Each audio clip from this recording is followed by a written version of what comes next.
Hello, my name's Tim Ferrero.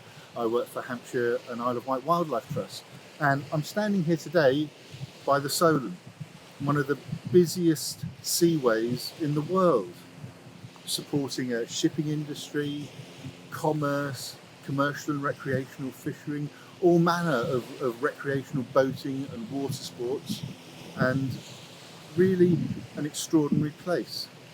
It's surrounded by the largest conurbation on the south coast, and it's under tremendous pressure just from us living along its coast. But it's also a marine environment with some wonderful habitats and wildlife.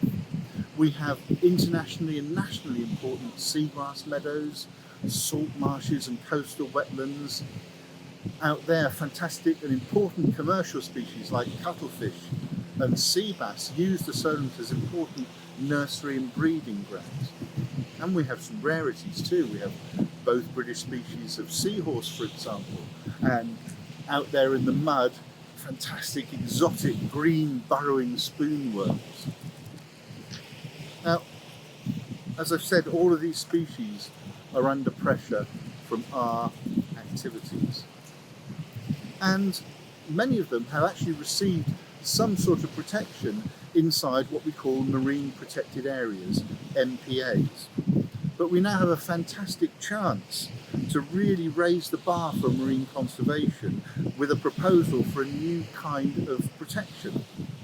On World Ocean Day this year, June the 8th, a government-sponsored report was released which recommended the creation of a new type of marine protected area.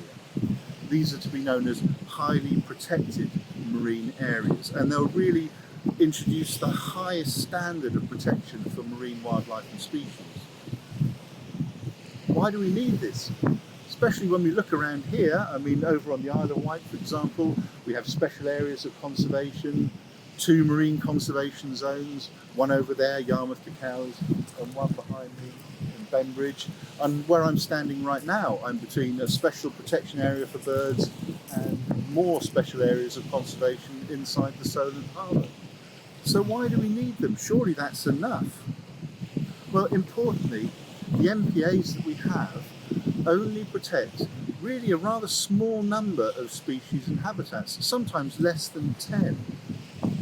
And the management measures introduced to protect them only apply inside the marine protected area, but exactly where they occur. So often a very much smaller area. Highly protected marine areas are going to be different. These are going to be areas essentially where no harmful activities are allowed. Particularly what we call extractive activities, those are things that take things out, like fishing, removing fish, or the aggregates industry, removing the seabed to make construction materials. So nothing extractive. And nothing depositional as well, things that add materials into the marine protected area. For example, the dredging and dumping of dredge spoils. So highly protected marine areas are going to be the benchmark for marine conservation. There's no one alive now that remembers quite how productive and diverse our seas used to be. But the protection that could be offered inside HPMAs could help those habitats and species really recover to near pristine conditions. And the protection would be total over the entire area of the HPMA. So this is a tremendous opportunity for us. And you can help us by signing up to our online petition, our e-action, to really help us persuade and convince the government that this is what we need. Specifically, we want the government to start implementing and introducing HPMAs immediately.